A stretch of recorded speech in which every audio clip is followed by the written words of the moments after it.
Hey, calculus students, coming to you from my house, right? We're all stuck in our houses and it feels kind of weird talking to a computer.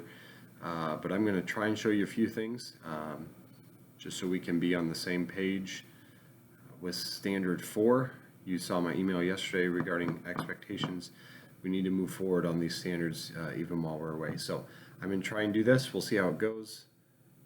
I'm going to try not to say so much. I just did a college algebra video and I said a lot and I said a lot.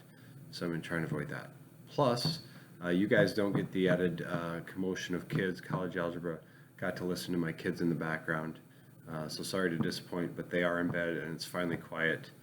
Thank goodness. It's been a crazy day. All days are crazy. So be grateful, those of you that have quiet households. I wish I could trade places with you for a while, but it's all good. They're good. They're having fun, trying to learn some things. Oh, there I go saying again. You guys are going to start counting, I bet, right? Don't do that. Focus on calculus. Okay. I looked at your Newton Altas. Most of you are done with those, so great job with that. I realized I, again, kind of jumped the gun a little bit on some of those Newton Altas. They required understanding of lesson 4.5 in your textbook online, and we hadn't really talked a lot about that. So maybe a lot of what I say right now will be review after having gone through those Newton Altas, but I really want to hammer in what are the key points that you need to understand for this standard 4 moving forward. Okay, so first, if you haven't yet, you need to make sure you get to your binder intro page. I'll put that on Canvas as well. Check out the standard. The standard is all about knowing how the first and second derivatives tell us things about a function and the graph of a function. Okay, and so there's lots of details within that rubric that you need to understand. But right now we're going to focus mostly on section 4.5, and I'm going to quick pull up my rubrics so I can see what I'm looking at here. Basically, we want to understand bullet point number, or standard level 2 bullet point 3 can identify points of inflections as places where concavity changes, and then level 3 bullet point 3 accurately use first and second derivative tests to justify graphs of functions. It's also going to help you draw in pictures of a function. All these will kind of tie together as one main idea here, but let's try. So first thing I wanted to do, I made these notes up last year, and it might be worth me just showing them to you here. Basically, from everything that you read in lesson 4.5, it's basically saying these things about the first derivative test and the second derivative test. Okay, so the first derivative test, we know, we've practiced a lot, that they are points that tell you possible critical values when you set the first derivative equal to 0, right? If I were to, did I forget a pencil? Hold on.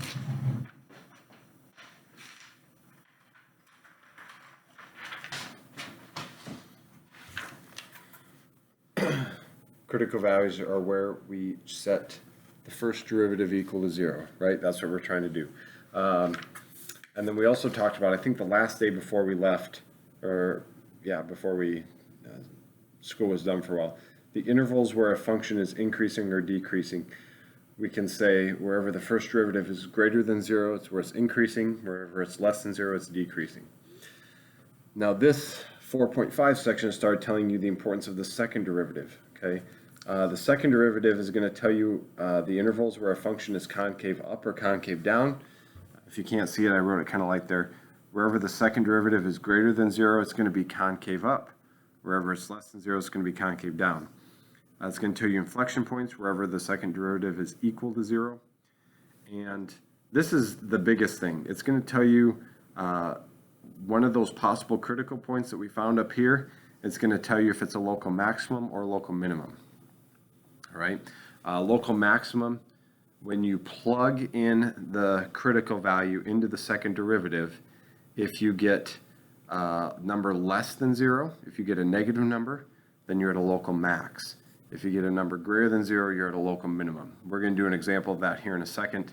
The section also does talk about first derivatives. There's a first derivative test that you can do to tell if it's a local max or min. But to me, I feel like it's kind of irrelevant because the second derivative test is so much easier. So that's the one I'm going to mainly have you focus on. All right.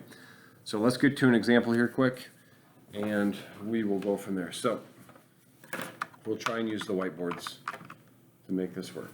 I got my kids, remember these lined paper where you practice writing capital letters and lowercase letters when you were little, right? So they're doing that all the time. So I stole this from them to use today. That's all I got.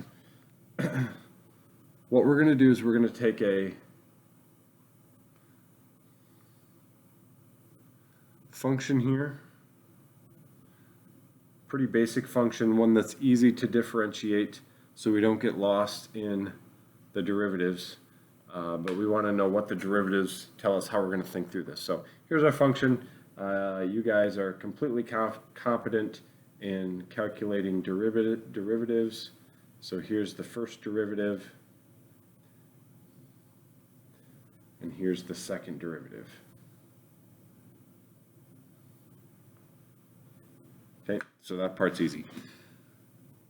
First thing that we're going to do, I should specify the goals in this. We want to try and identify important characteristics of this function without graphing it. Obviously, Desmos makes it pretty easy to identify local mins, local max, where it's increasing, where it's decreasing, all those things. But the goal in this standard is to try and understand this from a calculus viewpoint and what can the derivatives tell us about this function and its graph. So first thing that we've been talking about is setting that first derivative equal to 0 and finding possible critical points. Okay, possible critical points. So when you do this, when you set the first derivative equal to 0, you get a quadratic function, and we can solve that by using the quadratic formula or by factoring.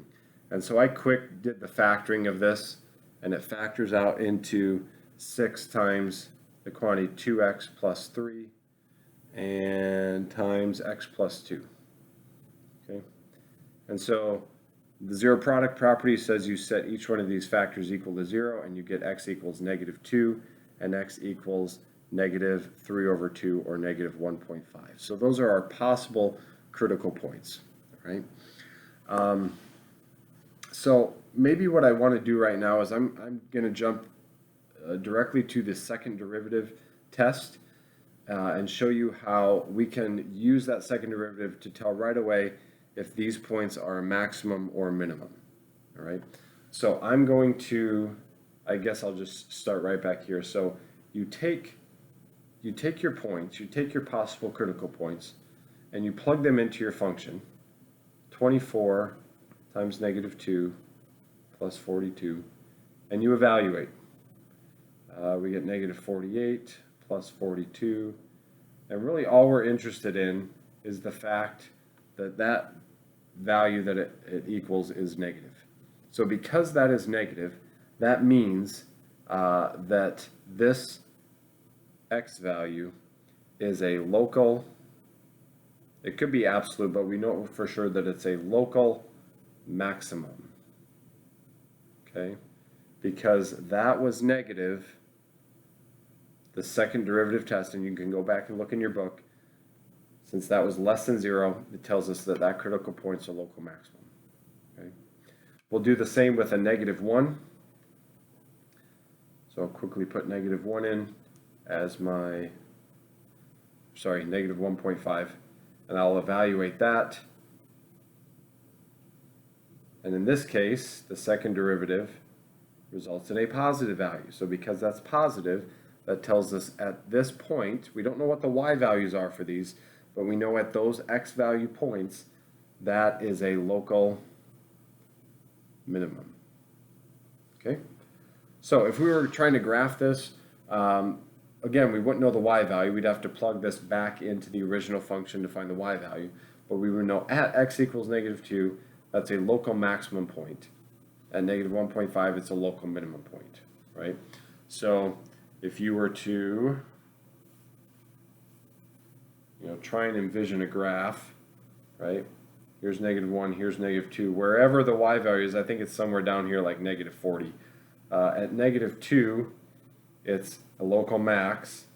It's not very, it doesn't go very far down at the negative 1.5, but it's a little lower than that. So we're going to see a local max and a local min, okay? So something like that. And we can continue to do more of our tests if we think back to this stuff here. If we wanted to find that inflection point, where does the second derivative, what was it, 42x plus 48? Nope, I'm way off. 24x plus 42. Where does that equal 0? Subtract 42. Negative 42 equals 24x.